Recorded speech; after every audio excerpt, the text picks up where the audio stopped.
Hey, this is Dallas Green from Alexis on Fire, and you're listening to 89 FM, a Radio Rock.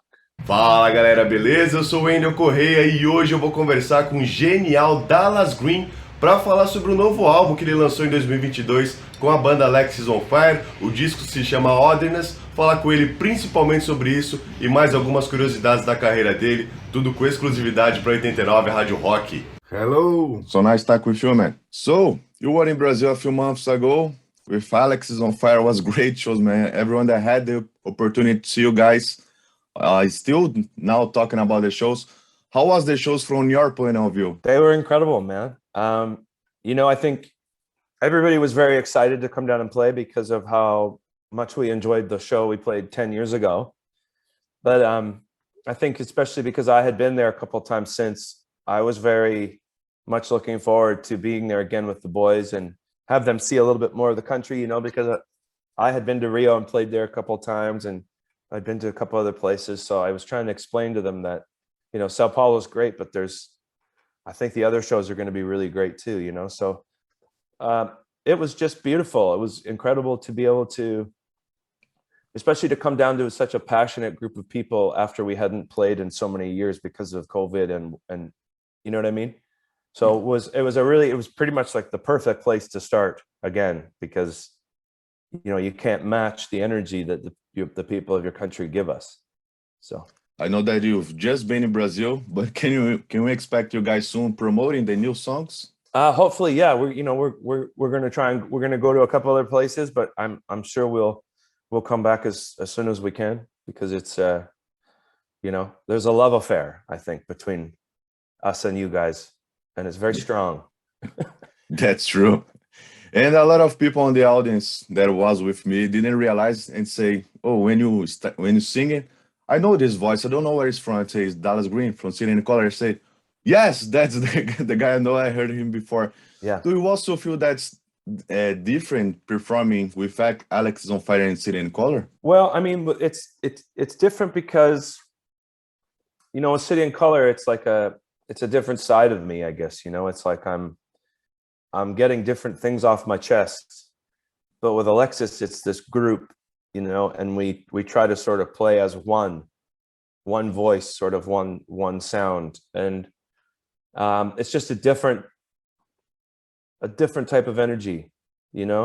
It's like it's the same person, but it's like there's just a different energy coming out of me in those moments, if that makes sense. I read some interviews of you where you said you make music the way you do because of Alice in Chains. When I've read, I said that totally makes sense. He had a band like City and Color and Alexis on Fire. Yeah, they're my favorite band. When I was a kid, Dirt was the first CD I ever bought with my own money. It came out on my birthday. It came out on my 11th birthday, September 29th, 1991. My mom took me to the mall, and I went in and I bought that CD, and it fucking changed my life. It was like heavy but beautiful, and that's pretty much what I've been trying to do ever since. Did you already had the opportunity to meet them?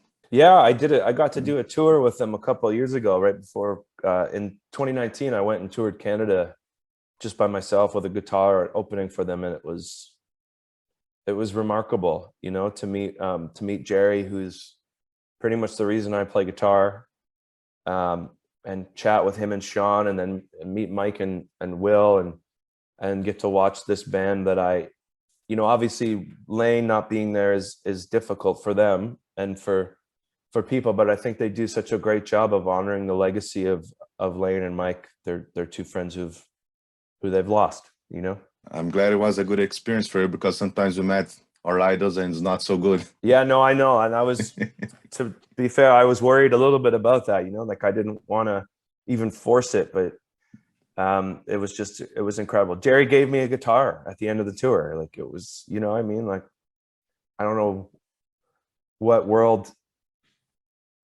know what I did to deserve that, but it's one of my most cherished possessions at this point in my life. And talking about the new album, Otherness, it's a great album. Congrats for that. Thanks, man. And so I was watching track by track on YouTube channel, and you talk about the first song, Saint Soleil, is melodic song, And talking about the team as you are as Alexis on Fire, you say on the comments on the track that you even compare yourselves at Golden State Warriors that Draymond Green don't do their shots, it's Stephen Curry that Yeah. have to do it.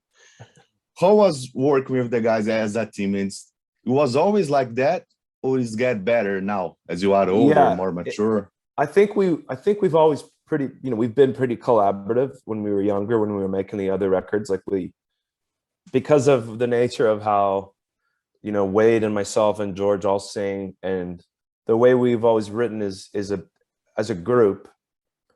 But this record is the most collaborative we've ever been. We were so supportive of one another and one another's ideas, and I think we knew that if we just stuck together as a team, we would make the best record we've ever made. And I think we did. I think we allowed ourselves to do that, allowed ourselves to be open with one another, be collaborative, support one another, look for the open man, right? Move the ball, look for the open man, pass up a good shot for a great shot. All those basketball analogies. It's always funny when a band had more than one singer and one vocal. I find, well, how they figure out how it's going to happen. Yeah. Well, again, that's always been sort of a weird, how do we figure out how to do this? But on this record, I think we just sort of we've discovered how to be one voice, And do you have a favorite track on the album? I think if I had to pick, it would be Blue Spade. Because I think it's such a personal song for us, because Steele wrote the words to it. But that was the first thing that he sort of presented to us lyrically, and we knew what it was about. And so him trusting me and George to sort of be the voice for his thoughts was a very personal moment for us, but then also George singing for the first time. It's just this real, it's a special moment for me on the record for sure. And you also had a sixth member now, Matt Kelly, working with you guys. How was working with him, and how much he helped developing the sound of Alexis on Fire? Because Matt's been playing with me for almost a decade, so I know him very well. He's one of my closest friends, but he's just one of the most talented kids I've ever met. He's got this real uncanny ability to sort of play anything you put in front of him. So when we brought him in to help us, in Alexis, we have very grand ideas, but our abilities sort of stop around here, But with Matt, we were able to kind of say, hey, try this, try that, and he can play anything. So it really allowed us to take the sonic capabilities to a new level with the amount of keyboards and stuff we were able to put on the record. Because in the past, when we would use keyboards, it was very sort of haphazard. Me and Wade would kind of try our best to play it a little bit here and there, but this time it was like we were able to really, really allow the keyboard to flourish, and be a new part of the sound. So, and then Matt also really helped with the singing, because he's got a great understanding of harmonies and how voices work together. So when we were trying to do this new sort of development of us all singing together and writing 3-part harmonies and things like that, Matt really helped us kind of move that along. The song Blue Spade has a great vocal at the end of the song. Yeah, that's a lot of me there. That's just my favorite thing to do, is make the spooky, I call them the spooky ooze.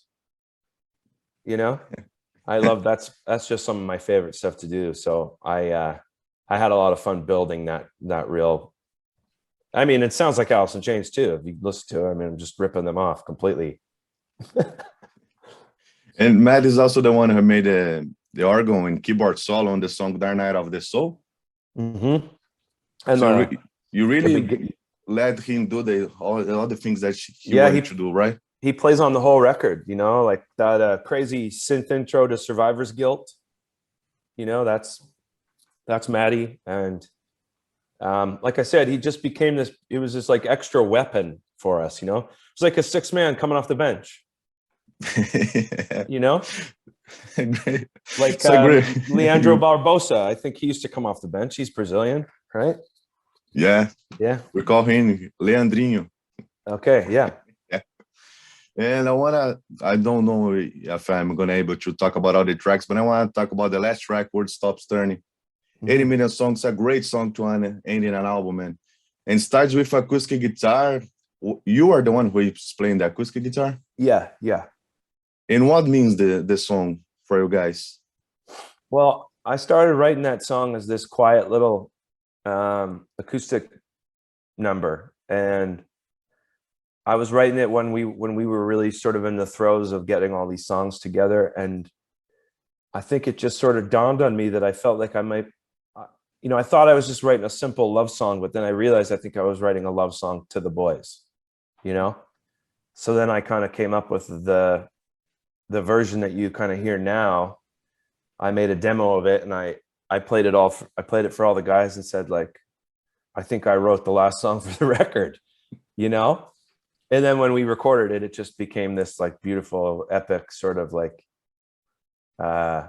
it's like our November Rain or something, And it feels like it embodies our band, The world had stopped turning, but the love we have for one another allowed us to make this record. And that's kind of, I think, what I didn't realize I was writing about until I finished it, And how often do you write songs? I mean, every day you're writing, creating riffs, creating lyrics.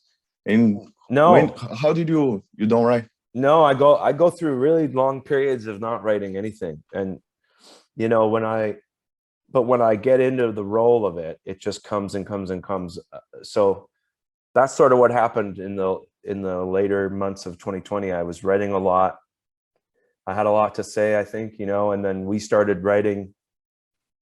And I wrote, I made a City and Color record too. I wrote 22 songs, and they all just kept coming out of me, and that's how it works. And then I stopped. And so since we made the 2 records, I haven't written a song since, because I just sort of like, I don't know, I go through these long droughts, but I'm always thinking about it. You know what I mean? I'm always thinking about writing, or it just, I go through these breaks where I just stop. I don't write anything down. I don't, come up with any new riffs. I just sort of stop. I don't know why. It just sort of works that way. But I've sort of learned to just trust it at this point. It is working, I assure you. Yeah, seems like it. Do you record all the riffs you create? Yeah, I try to. Because I've been watching some interviews with you and all the guys from Alexis on Fire, and a lot of songs came from a riff, and you started working on the riff and then develop the whole song. Is that the process of creating on the Alexis on Fire, especially? Yeah, exactly. Like, there's a couple of songs on the record that were sort of written as full songs and then presented, like Mistaken Information or World Stops Turning. I kind of had pretty good ideas of what the arrangement would be, and everybody was sort of in on that. But most of the time for us, it's all about a riff, whether it's me or Wade just has something that starts, or even like Conditional Love and Survivor's Guilt are riffs that started as Steele's ideas. Like he just kind of had these weird ideas, and we take them and then, start forming them into songs or whatever. But yeah, I'm always trying to, like, if I start playing guitar and I think I'm coming up with something, I always turn my phone on and voice note it, because you never know what it's going to turn into, Yeah. And my last question, talking about social media, especially TikTok, influence a lot of the musical industry. Is that something you care about, or you just make music? No, couldn't care less about it. I'm sure people are going to be mad at me for saying that, but I couldn't care less about it. It's like, I understand that it's a tool for pushing whatever you want to push, and it's just another version of marketing that it's been around forever, and for me, when I started making music, it was because I wanted to feel something, and that's just still what I do. And if you hear it, you hear it, but I don't think you're going to see me on TikTok anytime soon. That's good. Unfortunately, we are running out of time. Thank you so much for your time. Really appreciate it. Cheers, man. Thank you. 89, a Rádio Rock.